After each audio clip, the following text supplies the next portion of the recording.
27ویں رمضان کی رات میں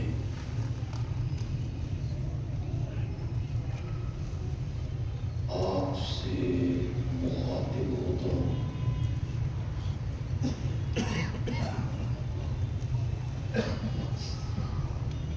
آپ کے خطیب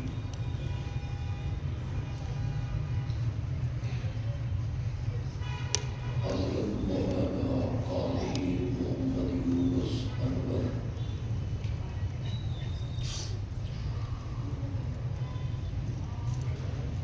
اس محفل میں موجود ہوتے تھے۔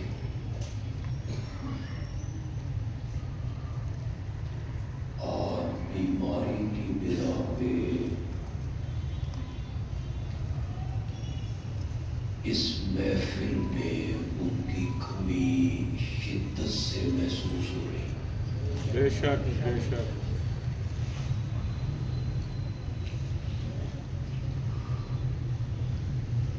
بڑی مبارک گھڑی ہے۔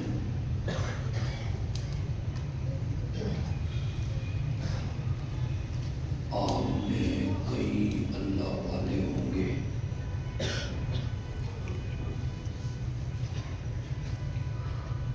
پھر ہم اللہ کے گھر میں ہیں۔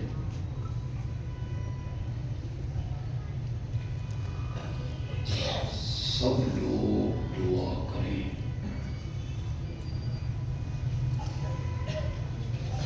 کہ اللہ حضرت قاضی صاحب کو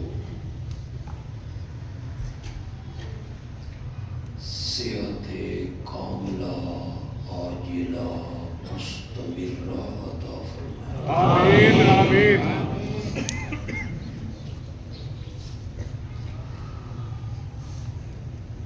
میری دلی تمنا ہے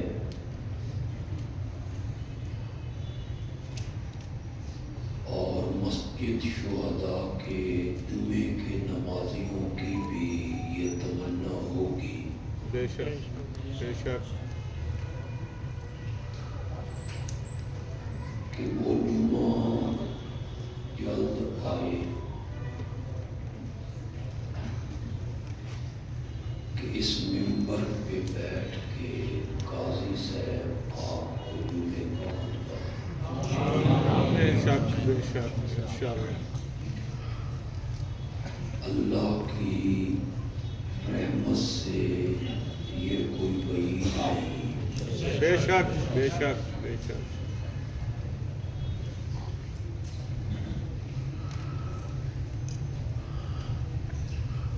آج کی محفل میں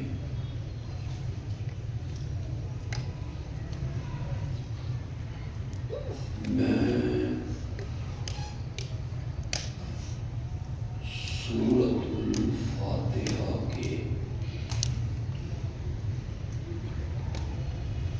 ایک نام سے گفتگو کروں گا۔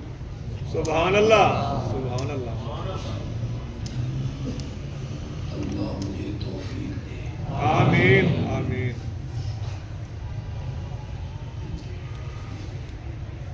ویسے تو سورۃ فاتحہ کے تقریباً 26 نام تفسیروں میں آئے۔ ماشاء اللہ۔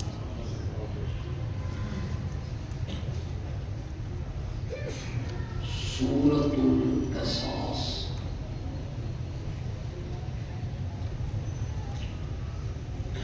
اساس کا معنی ہے بنیاد۔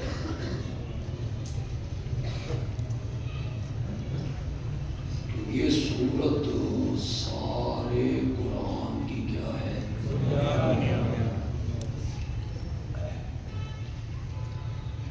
سورۃ الشفاء،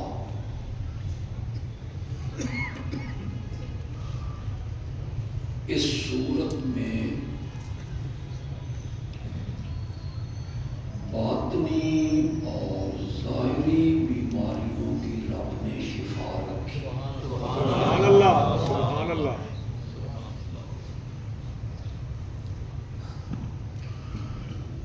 ایک نام اس کا ہے ام القرآن، سبحان اللہ. اوم کا لفظی معنی تو ہے ماں کا، ماں. سارے قرآن کی ماں. سبحان اللہ. پھر عربی میں یہ اصل کے معنی میں استعمال ہے، جڑ کے معنی میں، جڑ اور اصل.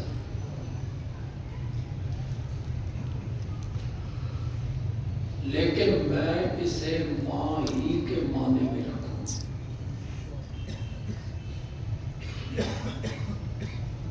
اس کو سارے قرآن کی ماں اس لیے کہتے ہیں کہ جس طرح بچے ماں کے پیٹ سے باہر نکلتے ہیں، سارے قرآن کے مضامین فاتحہ میں سے نکلے. سبحان اللہ. سبحان اللہ. سبحان اللہ. اس کا آواز تھوڑا سا کم کر دیں، تھوڑی سی کم.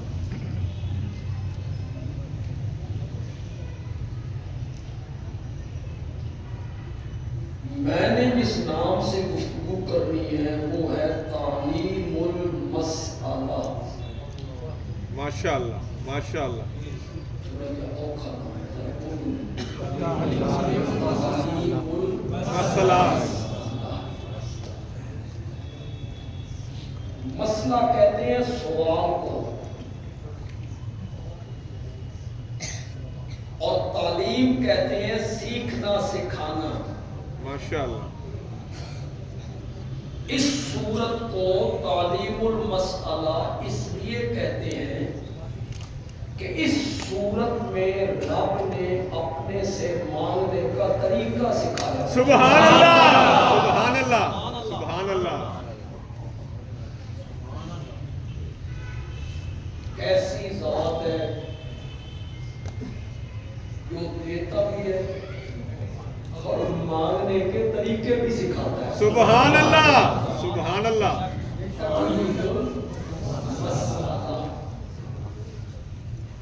مانگنے کا طریقہ سکھایا اللہ نے. فرمایا مانگنے کا یہ کوئی طریقہ نہیں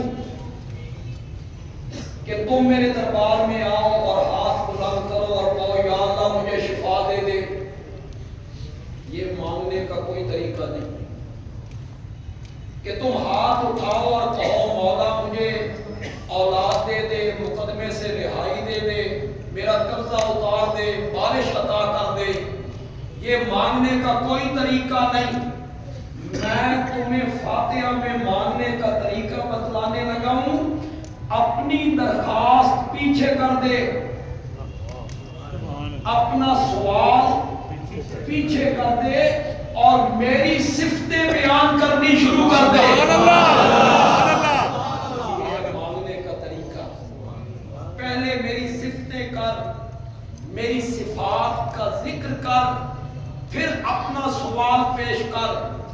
فاتحہ میں ہر نمازی نے ایک چیز مانگنی ہے، چاہے وہ دیوبندی ہے یا بریلوی ہے یا اہل حدیث ہے. اس نے ایک دعا مانگنی ہے، اہدنا الصراط المستقیم. تھوڑا سا اس پر میں پہلے گفتگو کرنا تھوڑی سی، پھر بعد میں وہ گفتگو کرتا ہوں. ماشاءاللہ. اہدنا الصراط المستقیم کا علماء میں نہ کرتے ہمیں سیدھا راستہ دکھا. بے شک یہ معنی صحیح نہیں ہے، کیونکہ یہ دعا تو نبی پاک نے بھی مانگی، صحابہ نے بھی مانگی، اولیاء اللہ نے بھی مانگی، ہر نماز میں مانگی. تو انہوں نے پہلے سیدھا راستہ نہیں دیکھا ہوا، دیکھو اب وہ اللہ سے کہہ رہے ہیں کہ ہمیں سیدھا راستہ اب دکھا. یہ معنی صحیح نہیں ہے. صحیح معنی کیا شاہ عبد القادر محدث دہلوی نے، ہمیں سیدھے راستے پہ چلا. سبحان اللہ. سبحان اللہ. ماشاءاللہ. چلا. اگر اس نے سیدھا راستہ نہیں دیکھا تو مسجد میں آیا کیوں؟ اگر اس نے سیدھا راستہ نہیں دیکھا تو کعبے کی طرف رخ کیوں کیا؟ سیدھا راستہ نہیں دیکھا تو سبحانک اللہم کیوں پڑھا؟ ولا الہ غیرک کیوں پڑھا؟ پڑا؟ کیوں پڑا؟ سیدھا راستہ تو یہ دیکھ چکا تھا، اب یہ دعا مانگتا ہے ہمیں سیدھے راستے پر چلا۔ خلیفہ رابع داماد نبی حضرت سیدنا علی ابن ابی طالب رضی اللہ تعالیٰ عنہ رضی اللہ تعالیٰ عنہ نے مانا کیا۔ یقیناً انہوں نے یہ مانا نبی پاک سے سنا ہوگا، تبھی وہ یہ مانا کر رہے ہیں۔ حضرت علی کہتے ہیں اہدنا الصراط المستقیم کا معنی ہے ثبتنا، سبحان اللہ، ثبتنا، یا اللہ جس سیدھے راستے پہ چلایا ہوا ہے نا، مرتے ٹائم تک اس پہ پکا رکھ۔ سبحان اللہ، یہ حضرت علی رضی اللہ تعالیٰ اللہ اکبر۔ ہدایت کے عربی میں دو معنی آتے ہیں، تسی تھوڑی جی توجہ کرو کہ نہیں بھینس کے آگے بیچ بجانا نہ ہو جائے۔ ایک بڑی علمی پہلے شروع کر چھڑی۔ عربی میں ہدایت کے دو معنی آتے ہیں۔ پہلا معنی اراد الطریق، فارسی میں کہتے ہیں راہ نمودن، راستہ دکھانا، راستہ دکھانا۔ یہ کیسے ہوتا ہے؟ میں کسی جگہ پہ اترا، میں نے شہداء مسجد کا راستہ پوچھا، اس نے میری رہنمائی کی، اس طرح چلے جاؤ، آگے سڑک آئے گی دائیں مڑ جانا، آگے سڑک آئے گی بائیں مڑ جانا، پھر آگے جاؤ گے، یہ ہے راستہ دکھانا۔ اس میں بھٹکنے کا احتمال ہے، ہو سکتا ہے میں وہ سڑک نہ مڑوں، اگلی سڑک مڑ جاؤں، یا وہ نہ مڑوں پہلی سڑک مڑ جاؤں، اس میں بھٹکنے کا احتمال ہے۔ اور ہدایت کا دوسرا معنی ہے ایصال الی المطلوب، فارسی میں کہتے ہیں بمنزل رسانیدن، منزل پہ پہنچانا۔ جس بندے سے میں نے راستہ پوچھا تھا وہ حضرت قاضی صاحب کا مقتدی تھا، اس نے کہا یہ مسافر ہے، کہاں بھٹکتا پھرے گا؟ اس میں نہ کیا پا موٹر سائیکل دے پیچھے، اس نے مجھے موٹر سائیکل کے پیچھے بٹھایا، شہداء مسجد کے دروازے پہ لا کے کہتا ہے اے ہی شہداء مسجد، اہدنا الصراط المستقیم میں دوسرا معنی مراد ہے مولا ساڈا ہاتھ نپ کے جنت کے دروازے پہ۔ سبحان اللہ، اللہ اکبر۔ اہدنا الصراط مستقیم، ایصال الی المطلوب، مطلوب ہمارا کیا ہے؟ جنت، بے اس شک، تک پہنچا دینا۔ تو سورت فاتحہ میں رب نے ہم نے ایک چیز مانگنی تھی نا، ہر بندے نے، ہر نمازی نے مانگنی تھی، اہدنا الصراط المستقیم۔ تو اللہ نے فرمایا اپنی درخواست پیچھے کر دے، اپنا سوال پیچھے کر دے اور شروع ہو جا الحمدللہ رب العالمین الرحمن الرحیم مالکی یوم الدین۔ پھر ایک اقرار کر، میرے ساتھ ایک وعدہ کر مسجد میں کھڑے ہو کر، ایاک نعبد و ایاک نستعین، و ایاک نستعین۔ شہداء مسجد میں بیٹھا ہوں، قاضی صاحب کی 50 سال کی خدمات ہیں، بے شک، بے شک، نصف صدی، تیسری نسل شاید یہاں آ رہی ہو، تیسری نسل یہاں آ رہی ہو۔ مانا کروں گا، شہداء مسجد کے نمازی مجھے بتائیں گے کہ مانا صحیح کیا یا نہیں کیا۔ پہلے میرے ساتھ ایک مرتبہ پڑھو، ہر حرف پہ 10 نیکیاں ملیں گی، بے شک، تلاوت کی نیت سے پڑھو، ایاک نعبد و ایاک نستعین، ہم تیری عبادت کرتے ہیں، ہم تجھ سے مدد مانگتے ہیں۔ غلط معنی، غلط نہیں، سارے بولے تھے نہیں، غلط۔ مانا میں نے صحیح کیا، نہیں، ہم تیری عبادت کرتے ہیں، تیری ہی، ہم تیری ہی، تجھ سے مدد مانگتے ہیں۔ صحیح یا غلط؟ غلط۔ یہ معنی تب ہوتا جب عربی عبادت یوں ہوتی، نعبدو کا و نستعینو کا۔ عربی گرامر کا یہ قانون ہے، پہلے فعل ہوتا ہے، پھر فاعل ہوتا ہے، پھر مفعول ہوتا ہے۔ یہ سمجھ نہیں آئی دیتا ہوں. پہلے کام، پھر کرنے والا، پھر جس کے لیے وہ کام کیا گیا. عبارت یوں چلتی ہے، فعل فاعل پہلے ہوتا ہے، مفعول بعد میں ہوتا ہے. یہاں ایاکا یہ مفعول تھا، ایاکا مفعول تھا، اس کی جگہ بنتی تھی تیسری. رب نے وہاں سے اٹھایا، ایا کو پہلے لے کے آئے. نعبد فعل فاعل ہے، اس کی جگہ بنتی تھی پہلے، اس کو اٹھا کے پیچھے لے گئے. نحو کے امام کہتے ہیں عبارت کو اپنی جگہ سے ہٹا دیا جائے تو فائدہ حسر کا ہوتا ہے، حسر ہی کا معنی دیتا ہے. ایاک نعبد، ہم تیری ہی عبادت کرتے ہیں. سبحان اللہ. بے شک بے شک. ایاک نستعین، اور ہم تجھ ہی سے. ماشاء تو اللہ. جو معنی میں پہلے کیتا ہم تیری عبادت کرتے ہیں، اور اب میں نے معنی کیا ہم تیری ہی عبادت بڑا کرتے فرق ہیں. ہے. انہاں دونوں معنی وچ ایڈا فرق کوئی نہیں. زمین آسمان کا اے انی امید نہیں، زمین آسمان. ہم تیری عبادت کرتے ہیں، ہم تیری ہی عبادت کرتے ہیں، کوئی فرق نہیں. بڑا مجھے بعض اوقات آپ کی سطح پہ آپ کے سمجھانا پڑتا ہے، پھر بات سمجھ آتی ہے. آپ دکان بند کر کے جو گھر گئے یا دفتر سے گھر گئے اور سامنے بیٹھی ہے بیگم صاحبہ، اور بیگم صاحبہ نے آپ کو دیکھا کہ شوہر نامدار آ رہے ہیں، تو بیوی کہتی ہے میں تیری بھی بیوی ہوں. چلو دو، میں تیری بھی بیوی ہوں، میں تیری بھی عزت ہوں. ٹھیک ہے. غیرت مند شوہر، بندیالوی کے لفظ میں تھوڑا غور کرنا ہے. غیرت مند شوہر بیوی کی زبان سے نہیں سننا چاہتا بے شک. میں تیری بھی بیوی ہوں، میں تیری بھی عزت ہوں.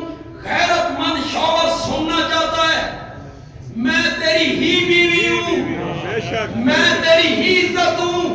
اور غیرتوں والا رب وہ بھی اپنے بندوں سے سننا چاہتا ہے. ایاک نعبد، ایاک نستعین، ہی عبادت کرتے ہیں اور ہم تجھ ہی سے مدد مانگتے ہیں. بے شک بے شک. نعرہ تکبیر.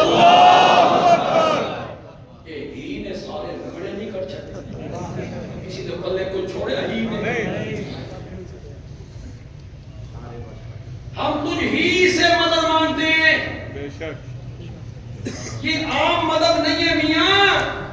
علماء کو دھوکہ دیں گے ممبر پہ بیٹھ کر. تم اپنے باپ سے نہیں کہتے ابا پیسے دے، اللہ تو تم بھی تو مانگ رہے ہو بابا سے. تو ہم قبر والوں سے مانگتے ہیں تو شرک کیوں؟ تم اپنے بابا سے نہیں مانگتے ہو. یہ دلائل ہے جناب. میں نے کہا باپ مر جائے تو پھر نہیں مانگتے. اللہ اکبر. اللہ اکبر. باپ مر جائے نا پھر نہیں مانگتے. تم نہیں مانگتے ہو مجھے پانی پلا دو، مدد نہیں مانگ رہے ہو. تم مدد نہیں مانگ رہے ہو یہ میرا بوجھ اٹھا کے موٹر سائیکل پہ رکھ دو. تم نہیں مدد مانگ رہے ہو. میں نے کہا مولانا اس کا نام ہے تعاون، اس کو کہتے ہیں تعاون. یہ دو طرفہ ٹریفک ہے، دو طرفہ آ بھی رہی ہے جا بھی رہی. جا بھی رہی ہے. آج تو میری مدد کر، کل میں تیری کر. کل تین بھی ضرورت پہ سکتی ہے تو تو میرا محتاج ہوگا. اور جب بندہ رب سے مانگتا ہے اللہ اکبر. پھر یہی خیال ہوتا ہے مولا آج تو میری مدد کر، کل تین بھی ضرورت ہے. کیوں دھوکہ دیتے ہو لوگوں کو؟ یہ جو ایاک نستعین میں مدد ہے نا، بندیال بھی صرف ایک جملہ کہے گا ساری مسئلہ آپ کو سمجھا دے گا. ماشاءاللہ. یہ غائبانہ مدد مانگنا ہے. بے شک بے شک. غائبانہ مدد مانگنا ہے. کیا مطلب؟ جس سے میں مدد مانگ رہا ہوں میں اس کو نہیں دیکھ رہا اور وہ مجھے دیکھ رہا ہے. یہ مدد مراد ہے. ماشاءاللہ ماشاءاللہ. قرآن کہتا ہے ایاک نعبد و ایاک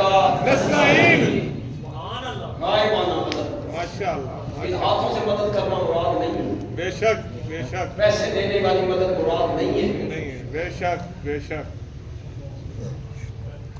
اگر میرے ایک مولانا فرما رہے تھے بھائی خیبر میں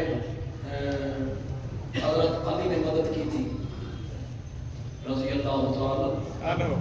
خیبر میں انہوں نے نبی پاک کی مدد نہیں کی.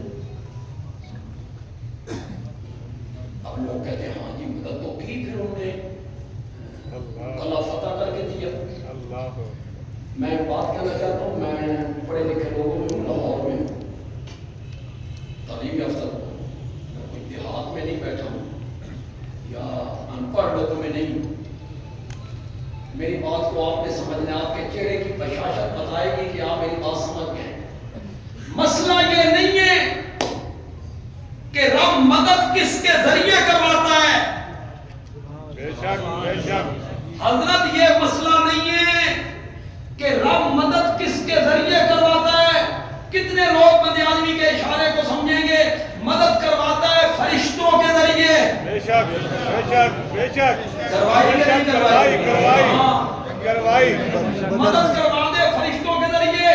اگلی بات تو اس سے بھی نرالی بندے آدمی کہنے لگا ہے مدد کروا دے کبوتری کے ذریعے. بے شک بے شک بے شک میں بے شک بے شک. مکڑی کے ذریعے. اللہ اکبر. مدد کروا دے مکڑی کے ذریعے.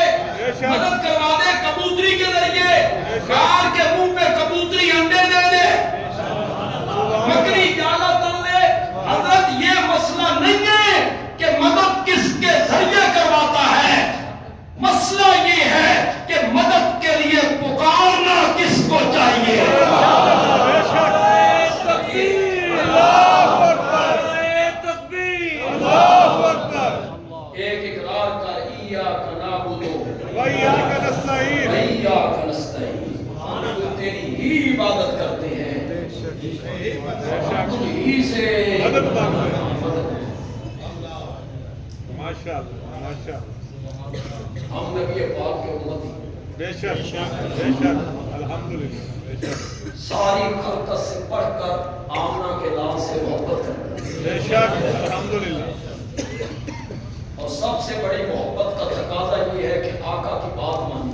بے شک بے شک بے شک بے شک. آقا کی بات. بیٹا فرما بردار کون سا ہوتا ہے جو باپ کے ہاتھ چومے نہیں باپ کے پاؤں چومے نہیں. اور باپ کوئی کام کہے تو وہ کہے نہیں ابا یہ کسی اور کو بھیج میں نے پیر چٹڑ دی میں تیرے ساتھ محبت کرتا ہوں. یہ حال میرے کو نہیں چلائے جاتے جیسے تو من بھیجن لگا. نہیں بابا اس کسی اور کو بھیج میں تجھے نہ دیکھوں تو مجھے آرام نہیں آتا. یہ محبت کرنا یا فراڈی ہے. فراڈ کر رہا بابا سے. محبت نام ہے آقا کی بات ماننے کا. بے شک. میرے آقا نے اپنے چچا زاد بھائی حضرت عبداللہ ابن عباس رضی اللہ تعالیٰ عنہما سے کہا تھا اٹھاؤ حدیث کی کتابیں. اگر آپ کو تھوڑی سی عربی سے شد بد ہے تو مجھے ترجمہ بھی نہیں کرنا پڑے گا آپ سمجھ جائیں گے. آپ نے فرمایا ابن عباس میں تجھے ایک بات بتاؤں. عرض کی یا رسول اللہ فرمائیے. آپ نے فرمایا اذا سالتا اذا سالتا تو نے جب بھی مانگنا ہو فسال اللہ. سبحان اللہ. یہ نبی پاک کے فرامین ہے جناب. اذا سالتا فسال اللہ وَإِذَا اسْتَعَنْتَ. اور جب تو مدد مانگنا چاہے فَاسْتَعِنْ بِاللَّهِ. سبحان اللہ. اللہ ہی سے کتنی نتھری ہوئی توحید امت کو میرے آقا سمجھا کے گئے تھے. امت اس سارے اقوال کو پیچھے چھوڑ کر کس رستے پہ چل نکلی ہے. میرے آقا نے کتنی ستھری نتھری توحید سکھائی تھی. اور نوجوانوں میں آقا کا فرمان پڑھنے لگا ہوں اس کو پلے باندھو. میرے نبی نے فرمایا فَلْيَسْعَلْ. آپ میں کئی لوگ عربی جانتے ہوں کچھ شد بد ہو. حدیث میں پڑھتا ہوں آدھی حدیث کا ترجمہ آپ نے کرنا ہے آدھی حدیث کا ترجمہ میں کرنا. ماشاءاللہ کرو ماشاءاللہ کرو گے تو انشاءاللہ انشاءاللہ فَلْيَسْأَلْ چاہیے کہ مانگے. یسأل کا کیا ہے؟ مانگنا سوال کرنا سوال کرے مانگے. احدکم تم میں سے ہر ایک تم میں سے ایک ایک چاہیے کہ مانگے. تم میں سے ایک ایک ربہ اپنے رب سے حاجتہ ساری حاجات میں کلہا. کس نے کہا ہے؟ چاہیے کہ تم میں سے ایک ایک مانگے اپنے رب سے حاجتہ کلہا، اپنی ساری حاجتیں ضرورتیں رب سے مانگے. آگے تو میرے نبی نے حد بھی کر دی، فرمایا حتی شس نالہی اذن قطع، یہاں تک کہ اس کی جوتی کا تسمہ ٹوٹے تو وہ بھی رب سے مانگا کرے.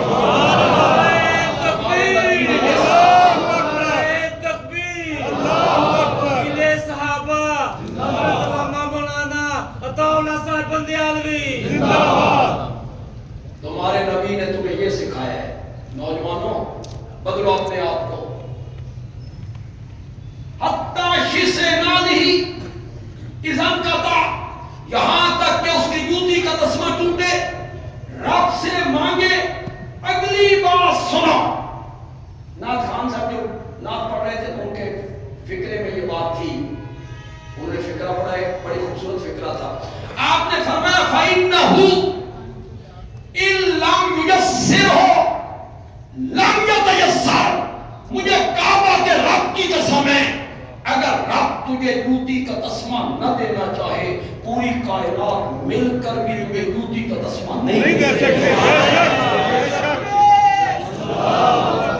تمہارے نبی نے یہ سکھایا ہے تمہیں. کس کے سامنے ہاتھ پھیلائے کرو، کس سے مانگا کرو، کس کے سامنے زمین جھکایا کرو.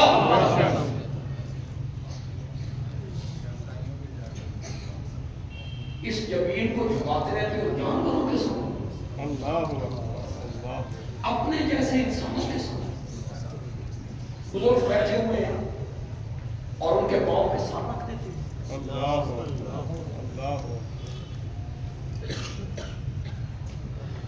مولانا سے پوچھے یا اپنے خطیب سے پوچھے میرے پیارے پیغمبر تشریف لائے، صحابہ ادب میں اٹھ کے کھڑے ہوئے،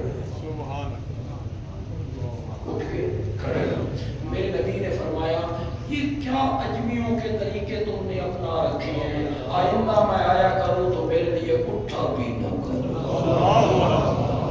یہ تمہارے نبی نے سکھایا ہے.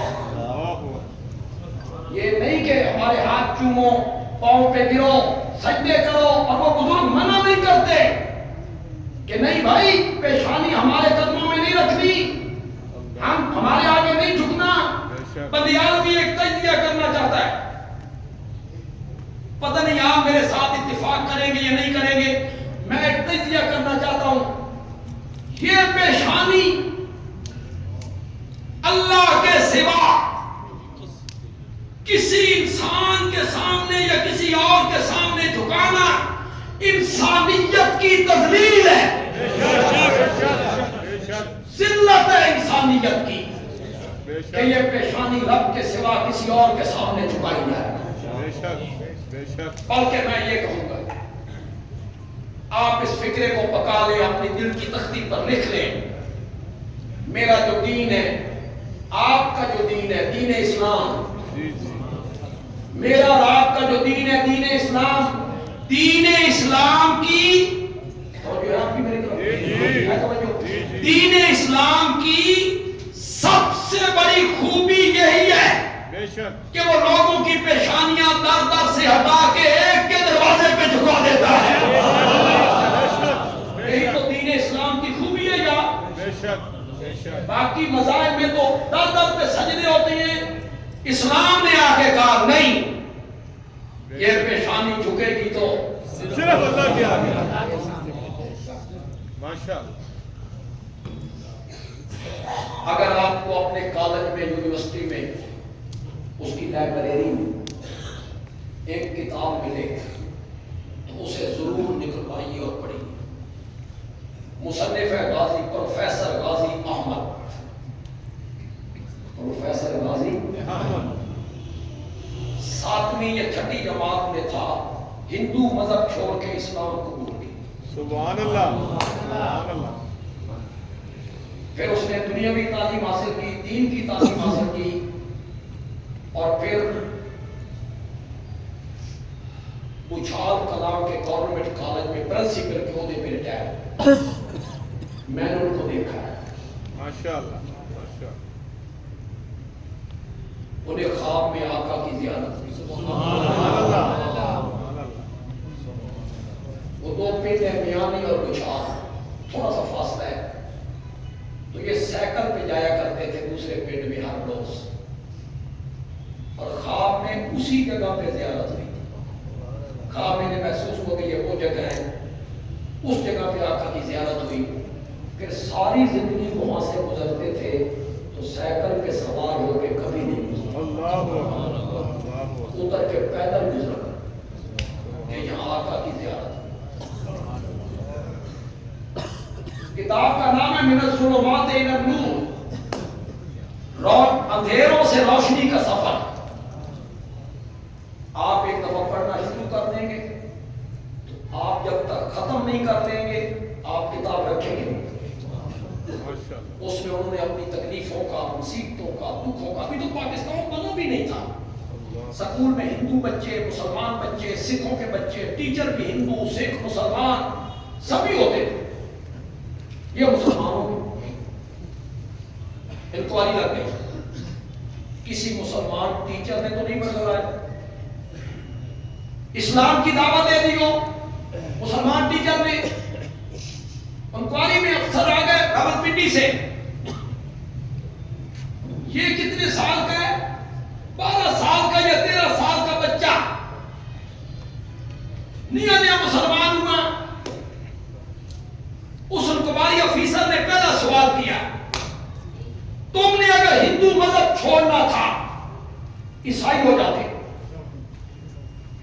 تمہیں ہندو مذہب اچھا نہیں لگتا تھا سکھ ہو جاتے، مسلمان کیوں ہوئے؟ اس کی وجہ بیان کر۔ یہ بچہ کہتا ہے پھر رب نے میرے ذہن میں ایک جواب ڈالا، سبحان اللہ۔ اور میں نے اس افسر کو جواب دیا، میں نے کہا مجھے اسلام کی یہ خوبی نے متاثر کیا سبحان اللہ، کہ وہ لوگوں کی پیشانیاں در در سے ہٹا کے ایک کے دروازے پہ جھکا دیتا ہے۔ اسلام کی اس خوبی نے متاثر کیا، میں نے کلمہ پڑھ لیا۔ سبحان اللہ۔ وہ بھی پڑھے لکھے لوگ تھے، یہاں دیندار لوگ تھے۔ انہوں نے کہا تو نے امبالہ میں سائیں توکل کا مزار نہیں دیکھا، تو نے لاہور میں حضرت علی حجویری کا مزار نہیں دیکھا، وہاں جو لوگ پیشانیاں جھکا کے کھڑے ہیں وہ کون ہیں؟ وہ کہتا ہے اسلام کی خوبی ہے کہ وہ ایک کے دروازے پہ جھکا دیتا ہے۔ تو بزرگوں کے مزاروں پہ جا کے دیکھ، لوگ ڈاکٹروں کو، سیڑھیوں کو، مزار کو سجدہ کرتے ہیں، تو کہتا ہے اسلام کی خوبی ہے ایک کے دروازے پہ جھکا دیتا ہے۔ غازی احمد کہتا ہے میرے پاؤں تلے سے زمین نکل گئی، میں بچہ، پھر رب نے میرے ذہن میں جواب ڈالا۔ سبحان اللہ۔ جواب تو میں آپ کو سنا دیتا ہوں لیکن اس حالت میں نہیں سنانا چاہتا، اس حالت میں آپ سننا چاہتے ہیں۔ آپ کے چہرے بتائیں، اس کی بشاشت بتائیں کہ جواب کا مزہ آ گیا۔ سبحان اللہ۔ اس نے کہا تو نے سائیں توکل کا مزار نہیں دیکھا، لاہور میں حضرت علی حجویری کا مزار نہیں دیکھا، وہاں پیشانیاں جھکانے والے کون ہیں؟ تو غازی احمد جواب میں کہتا ہے میں نے امبالہ اور لاہور کا اسلام قبول نہیں کیا، مدینے کا اسلام قبول کیا۔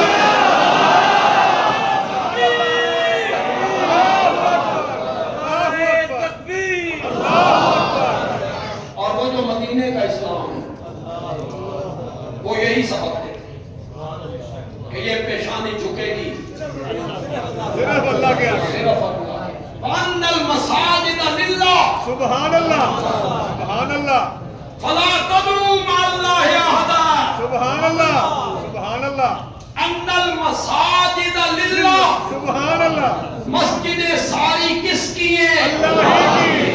فلا تدعوا مع اللہ احدا، اللہ کے ساتھ کسی کو مت پکارا کرو، بے شک، بے کسی شک، اور کو نہ پکارا کرو۔ بے شک، مسجدیں میری ہیں، میرا گھر ہے۔ بے شک، لاہوریوں کو سمجھ نہیں آئی تو بندیالوی بڑا آسان کر کے سمجھا دیتا ہے۔ ماشاءاللہ، گھر ہو تیرا، اللہ اکبر، تیرا نام ہے اسلم، گھر ہے تیرا، دروازے پہ بیل بجی، بیل بجانے والے نے کہا عبداللہ صاحب باہر آؤ۔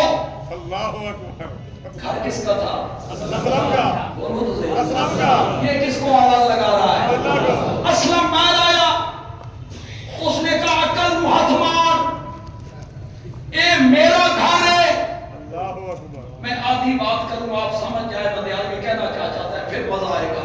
ماشاءاللہ، وہ کہتا ہے یہ میرا گھر ہے، میرے گھر کے سامنے آواز لانی ہے تو میرے نام ہی لاؤ۔ بے شک، بے شک، اللہ اکبر، بے شک، یہ میرا گھر ہے، اسلم کا گھر ہے، میرے گھر کے سامنے عبداللہ دی آواز نہ لا۔ اللہ نے فرمایا اندر مساجد للہ، سبحان اللہ، مسجدیں میرا گھر ہے، بے شک، ان گھروں میں آواز لگانی ہے، پکارنا ہے تو مجھے پکارنا ہے۔ بے شک،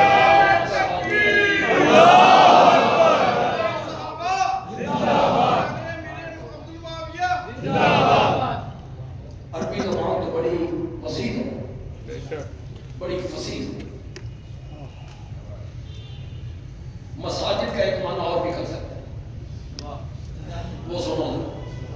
اندر مساجد للہ، سجدے والی جگہ، سبحان اللہ، جہاں پاؤں رکھتا ہے، سبحان جہاں اللہ، گھٹنے رکھتا ہے، جہاں تھیلیاں رکھتا ہے، جہاں پیشانی رکھتا ہے، اے جائیاں میریاں نہیں۔ بے شک، بے شک، بے شک، اندر مساجد للہ، بے شک، زمین کے جس ٹکڑے پر، وہ صحرا ہو یا پہاڑ ہو یا میدانی علاقہ ہو، جس ٹکڑے پہ تو سجدہ کرتا ہے وہ جگہ میری ہے، میری ہے، میری زمین تے سجدہ کر نہیں، اللہ تو اکبر، میرا کر نہیں، بے شک، میرے سوا کسی اور کا کر نہیں، تو میری زمین تو نکل کے باہر کر سکتا بے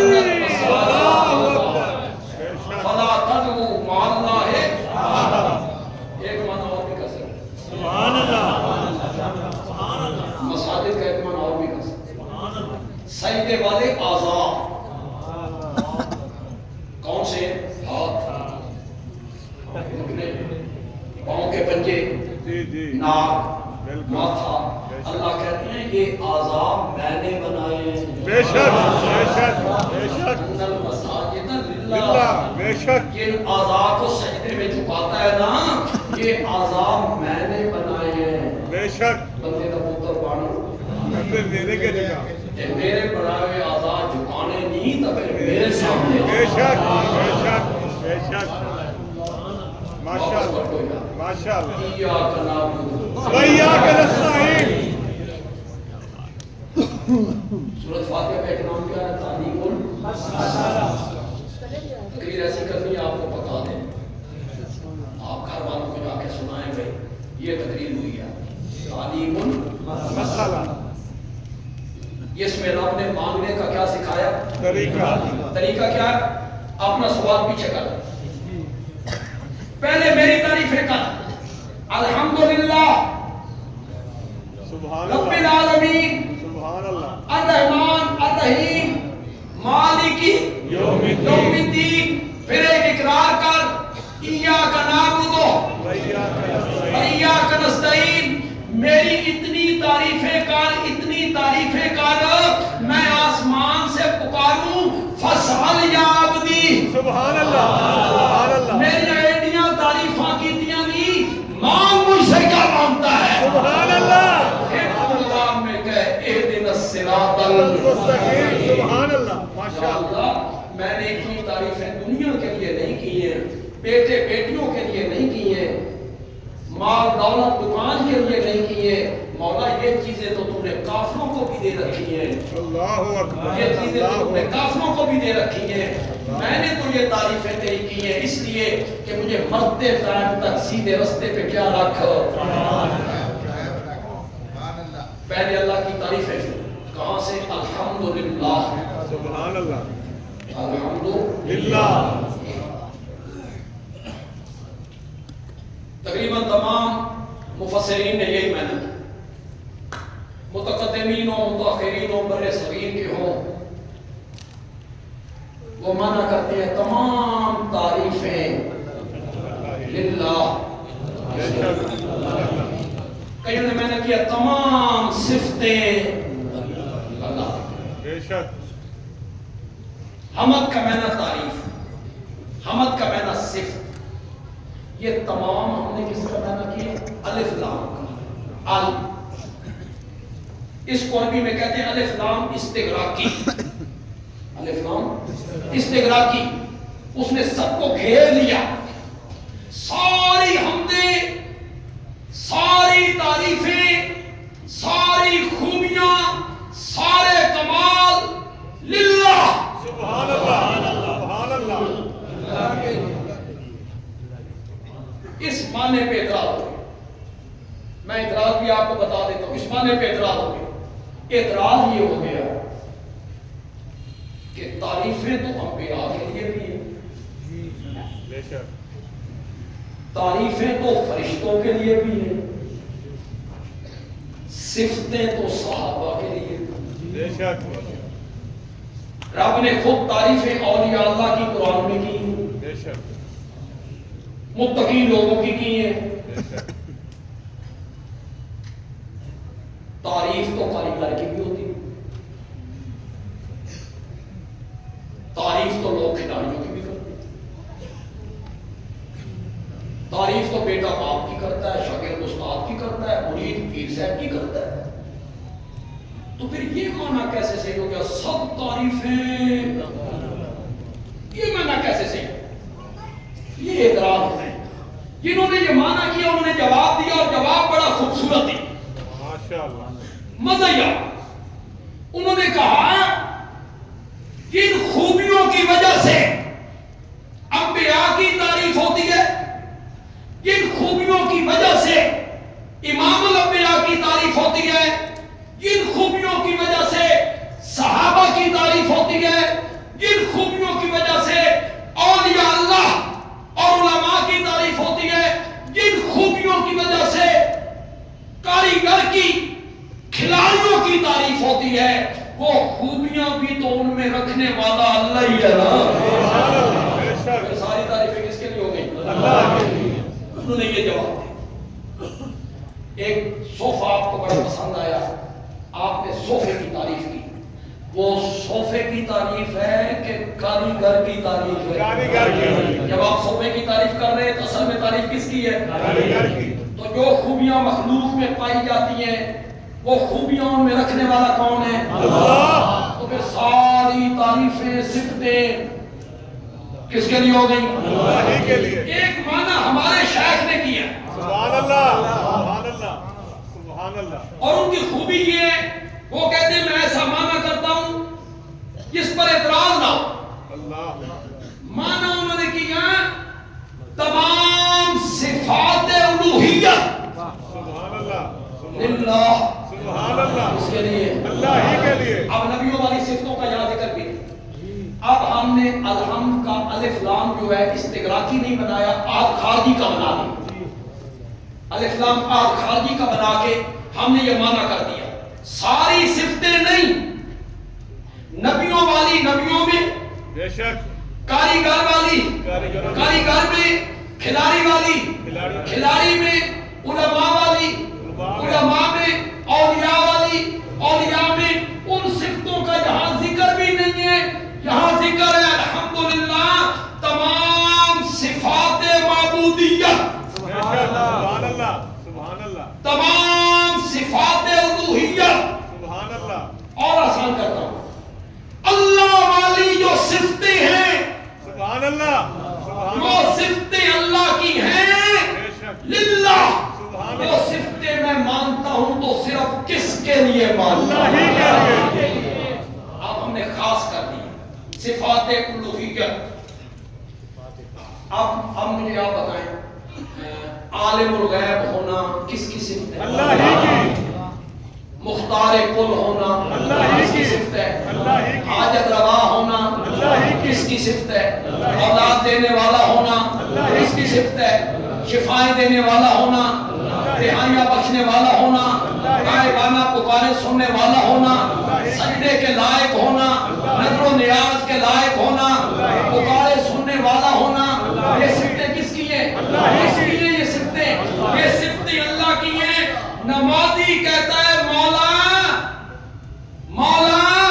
جو صفتیں تیری ہیں نا، میں تجھ سے وعدہ کرتا ہوں نہ تیری صفتیں کسی نبی میں مانوں گا، بے شک۔ نہ کسی فرشتے میں مانوں گا، بے شک۔ نہ کسی ولی میں مانوں گا، نہ کسی زندے میں، نہ کسی مردے میں مانوں گا۔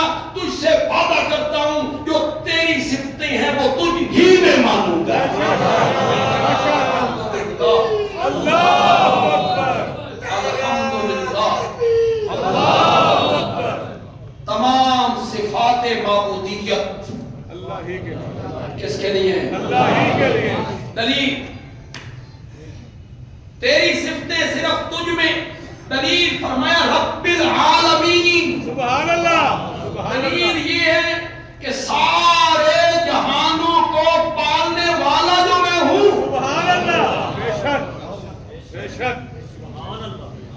یہ رب کا معنی کیا ہم نے، پالنے والا۔ بے شک۔ کیا معنی کیا؟ پالنے والا۔ ورنہ رب کا جتنا مفہوم وسیع ہے نا، خدا دی قسم اردو کی لفظ نہیں دو اللہ اکبر۔ جو رب کا معنی دے۔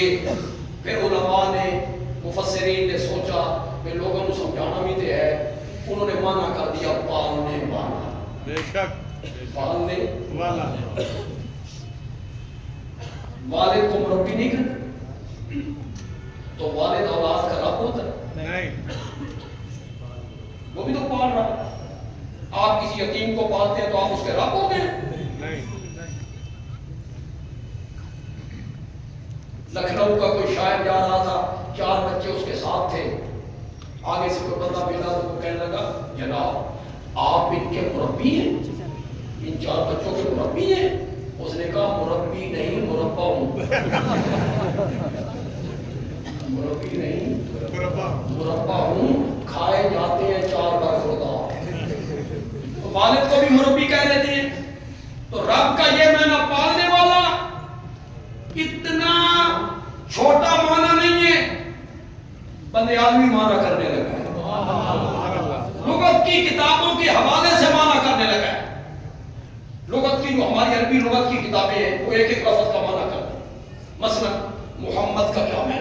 صلی اللہ علیہ وسلم۔ مالک، ہم ایک ایک لفظ کا معنی کرتے ہیں۔ جب انہوں نے رب کا معنی کیا، سبحان اللہ۔ سبحان اللہ۔ امام راغب ہمارے اہل سنت کے لغت کے امام ہیں، ان کی کتاب ہے مفردات القرآن، انہوں نے ایک ایک لفظ پہ بحث کی۔ اس کا مادہ کیا ہے؟ یہ لفظ کہاں سے نکلا ہے؟ اس کا اصل معنی کیا ہے؟ جب وہ رب پہ آئے نا تو انہوں نے معنی کیا انشاء الشیء حالا فحالا الى حد الکمال۔ سبحان اللہ۔ سبحان اللہ۔ سبحان اللہ۔ سبحان اللہ، تو یہ جا کہ تو سمجھ گئے، سمجھ تو کاف بھی نہیں ہے۔ انشاء الشیء حالا فحالا الى حد الکمال، ہر چیز کو منزل ب منزل پالنا، سبحان اللہ۔ سیڑھی ب سیڑھی پالنا، بے شک۔ سبحان اللہ۔ درجہ ب درجہ پالنا، سبحان اللہ۔ تدریجاً تدریجاً پالتے پالتے ہر چیز کو کمال تک پہنچا دینا۔ سبحان اللہ۔ سبحان اللہ۔ یہ منزل ب منزل، درجہ ب درجہ، سیڑھی ب سیڑھی، تم سمجھ اللہ۔ اور آسان کرتا ہے، سمجھا کے جاؤں گے سمجھا کے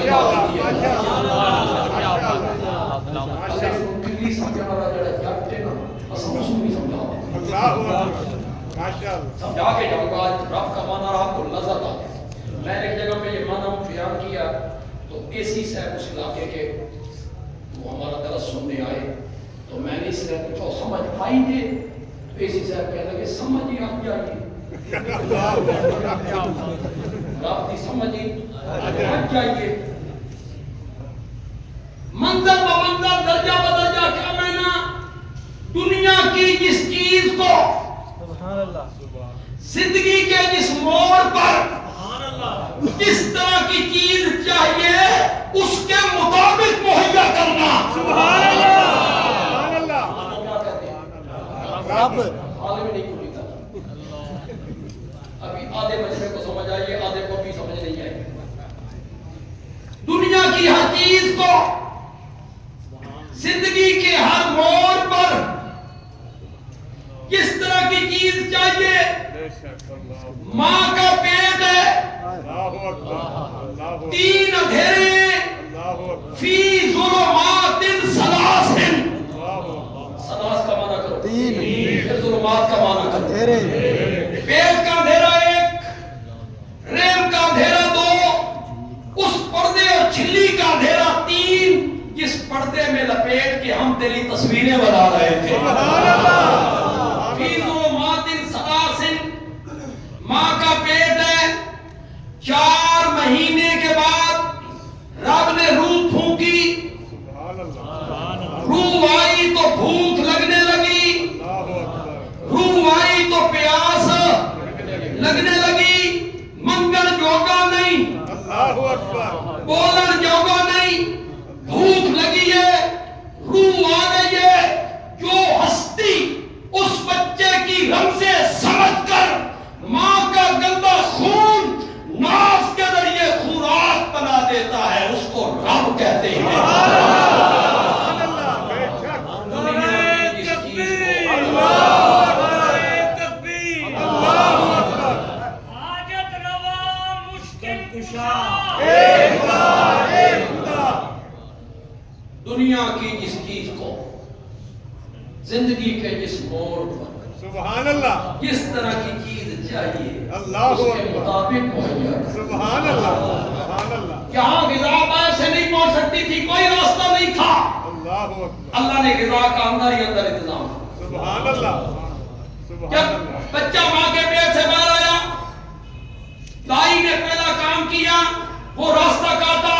اللہ اکبر اس سے 5 مہینے خوراک ملی تھی. اللہ اکبر وہ راستہ کاٹا بچہ رونے لگ گیا. اللہ اکبر اللہ چچا باپ بھائی نانی پھوپھی سب ہنس رہے ہیں. اللہ اکبر آج گونگے دیا رمضان اللہ اکبر گونگے دی ماں بھی نہیں سمجھ رہی اللہ اکبر یہ کیوں روتا ہے. خوراک کا راستہ کٹ گیا. جو ذات اس وقت بچے کے کام میں کہے گھبرانا نہیں اللہ ایک راستہ واپس لے رہا ہوں. ماں کے سینے میں 2 رستے. سبحان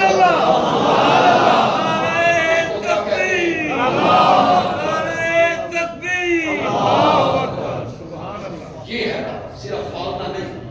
صرف پالنا ہوتا نا اللہ اس بچے کو کہتا میں نے گندم بنائی ہے منجی کماد آم سے انار مالٹے مونگ پھلی یا تو چربوزے قربانیاں چربوزے یہ ہم نے چیزیں بنائی ہیں. بھینس کا دودھ گائے کا دودھ کھا نہیں تھے خسمن کھا. میں نے دہی دودھ سب چیزیں نہیں کھانا نہیں کہا. اس کے منہ میں دانت نہیں. زندگی کے جس موڑ پر جس طرح کی چیز چاہیے اس کے مطابق مہیا ہو رہے. اس کا معدہ کمزور ہے. یہاں کوئی ڈاکٹر صاحب بیٹھے ہیں یا حکیم صاحب بیٹھے ہیں. میں نے کوئی حکمت نہیں پڑھی ہم نے تفسیروں میں پڑھا ہے. ڈاکٹر صاحب میری تائید کریں گے ماں کا جو ابتدائی دودھ ہوتا ہے دوسرے دن کا تیسرے دن کا چوتھے دن کا اس میں چکنائی نہیں آتی. پان وہی جگر میں رہا ہے، بلغم بھی یہی، خون بھی یہی، دودھ بھی یہی، اس میں چکنائی نہیں ہے، چکنائی نہیں ہے، کیوں نہیں ہے؟ بچے کا معدہ کمزور ہے، چکنائی کو برداشت نہیں کر سکتا، یہ ہے نا، بے شک کیوں کیوں معدہ کم طاقتور ہوتا چلا گیا، ادھر سے ماں کی دودھ میں چکنائی بڑھتی ہے، ادھر معدہ طاقتور ہوتا گیا، چکنائی بڑھتی، سبحان اللہ، یہ ہے رب، بے شک رب العالمین، عالمین عالم کی جمع، اور مجھے بتانے کی کوئی ضرورت نہیں کہ عالم کا کیا معنی ہے، جہان، بے شک عالم کا کیا معنی ہے، عالمین اس کی جمع ہے، سارے جہان، بے شک وہ رب کے علم میں کتنے، بے شک میں عالم کے متعلق آج آپ کو ایسی بات بتانے لگا ہوں، شاید کبھی قاضی صاحب نے ذکر کیا ہو، نہیں کیا تو آپ مجھ سے سنیں، عالم علم سے، کس سے؟ اور جو عالم ہے، لام کے نیچے زیر عالم، وہ علم سے، بے شک اس کا معنی علم ہے، اور عالم جو ہے اس کا معنی کیا ہے؟ علم، علم عربی میں جھنڈے کو کہتے ہیں، عربی میں علم کس کو کہتے ہیں؟ جھنڈے کو، یہ عربی زبان ہے میاں، یہ میرے نبی کی زبان، سبحان اللہ، جھنڈا، جھنڈا ہماری زبان میں کیا جھنڈا، کیا مطلب ہے جھنڈا؟ علم علامت سے، علامت، علامت کا معنی نشان، نشان، جھنڈے کو علم اس لیے کہتے ہیں کہ جھنڈا ملک کا نشان ہوتا ہے، جھنڈا جماعت کا نشان ہوتا ہے، اس لیے اس کو علم کہتے ہیں، علامت، علامت سے نکلے، اب عالم کو عالم کیوں کہتے ہیں؟ یہ علم سے نکلا، علامت سے نکلا، اس کا نام عالم کیوں پڑ گیا؟ اس کو عالم اس لیے کہتے ہیں کہ اس جہان کا ایک ایک ذرہ میرے رب کی توحید کی دلیل ہے، سبحان اللہ، علامت ہے، علامت ہے، بے شک ایک ایک پتا، ایک ایک ذرہ، دریا کا ایک ایک قطرہ وہ ثابت کر رہا ہے کہ الہ اور معبود ہے تو صرف کون ہے؟ اللہ، ماشاء اللہ، ماشاء اللہ، ماشاء اللہ، دلیل ہے، اس لیے اس کو عالم کہتے ہیں۔ ایک صوفی نے کہا کہ قوم پر جب زمین سے باہر نکلتا، ہماری پنجابی میں اسے انگوری کہتے، کئی علاقوں میں اسے سکہ کہتے، اردو میں اسے کومپل کہتے، وہ پہلا پتا جو زمین سے باہر نکلتا، اللہ، کیوں لاہوری ہو؟ یہ سرید ہو، نہیں دار ہو، نہیں، پھوٹ مارو نا، اللہ، دوسری طرف جا، اللہ اکبر، پھر کبھی سوچ بالا کوٹ کی پہاڑیوں، اللہ اکبر، اللہ اکبر، ناران کاغان کی پہاڑی علاقوں، اللہ اس نرم و نازک پتے نے پہاڑی علاقے کا سینہ چیرا اور باہر نکلا، اللہ اکبر، سبحان اللہ، باہر نکلا۔ سبحان اللہ، صوفی کہتے ہیں کبھی تو نے دیکھا کہ یہ پتا مشرق کی طرف منہ کر کے نکلا ہو؟ نہیں، کبھی تو نے دیکھا کہ مغرب کی طرف منہ کر کے نکلا ہو؟ شمال جنوب کی جانب منہ کر کے نکلا ہو؟ نہیں، جب بھی نکلا سیدھا نکلا، سیدھا آسمان کی طرف رخ کر کے نکلتا ہے۔ صوفی کہتا ہے اسے پتا نہ سمجھ، شہادت کی انگلی سمجھ، سبحان اللہ، شہادت کی انگلی سمجھ، جو آسمان کی طرف رخ کر کے کہتا ہے مولا میرا وجود اس بات پہ گواہ ہے تیرا کوئی شریک نہیں بے ہے۔ شک، بے شک، ماشاء اللہ، بے شک، بے میں شک، اتنی تفصیل میں چلا جاؤں گا تو میں سحری تک بھی اہدنا الصراط المستقیم پہ نہ پہنچ پاؤں۔ ماشاء اللہ، ماشاء اللہ، اس سورت کا ایک نام کیا ہے؟ رب نے اپنے مانگنے کا پہلے میری تعریف ہے. رب العالمین کے بعد صفت رحمت کو ذکر ہے. الرحمن الرحیم. اس کی میں تشریح کرنے لگ جاؤں کہ رحمان کو الگ رحیم کو الگ کیوں ذکر کیا, دونوں کا مادہ تو ایک ہے, لیکن میں یہ بیان کر دوں دلچسپی کے لیے کہ رب العالمین کے ساتھ الرحمن کا تعلق کیا ہے. ماشاءاللہ سارے جہانوں کا پالنے والا ہوں, بے شک ہر ایک کی ضروریات زندگی کو پورا کرتا ہوں. بے شک اس کے آگے کہا رحمان مولا رب نال کی تعلق کے ساتھ. اللہ بندے آدمی کہتے ہیں تعلق بڑا ہے, بے شک رب کہنا چاہتے ہیں تمہیں پالنا میری مجبوری کوئی نہیں, اللہ تمہیں پالنا میری رحمت کا تقاضا ہے. سبحان اللہ تمہیں میں پال رہا ہوں سبحان اس لیے کہ میں رحمان ہوں, اس لیے کہ میں رحیم ہوں. مالک یوم الدین, قیامت کے دن کا مالک. بے شک دنیا کا مالک ہوں اللہ لیکن یہاں قیامت کے ساتھ اسے خاص کر مالک یوم الدین, قیامت کے دن کا. اس لیے کہ اس دنیا میں اللہ نے عارضی طور پر ہمیں کچھ چیزوں کا مالک بنا. یہ موبائل میرا ہے, یہ دکان میری ہے, یہ زمین میری ہے, یہ مکان عارضی مالک. عارضی قیامت کے دن یہ عارضی ملکیت بھی نہیں ہوگی, ساری ملکیت کس کے پاس؟ اللہ ہی کے پاس. بے اس شک لیے خاص کیا کہ اس دن کوئی ملکیت کسی کی نہیں ہوگی, بے شک ساری ملکیت ہوگی تو صرف رب کے لیے ہوگی. بے شک بے شک یہودیوں کا خیال تھا کہ ہمارے نبی قیامت کے دن ہمیں چھڑا کے لے جائیں گے. عیسائیوں کا خیال تھا کہ حضرت عیسیٰ ہمیں چھڑا کے لے جائیں گے. اللہ نے ان کے عقیدے کا رد کیا کہ نہیں, قیامت کے دن سارا اختیار جو ہے وہ کس کے پاس ہوگا؟ اللہ ہی کے پاس. میرے پاس. میری اجازت کے بغیر کوئی لب نہیں کھول سکے, میری اجازت کے بغیر کوئی لب نہیں کھول سکے. بے شک ایاک نعبد و ایاک نستعین. جب نمازی یہاں پہنچا اوپر سے آواز آئی فاسأل یا عبدی, سبحان اللہ مان مجھ سے کیا مانگتا ہے. سبحان اللہ. پھر ہر نمازی نے ایک ہی درخواست کی, اہدنا الصراط المستقیم. یا اللہ اس صراط مستقیم جس رستے پہ تو نے ہمیں چلایا ہے, مولا قیامت تک مرتے تک اس رستے پہ کیا رکھ. اللہ تعالیٰ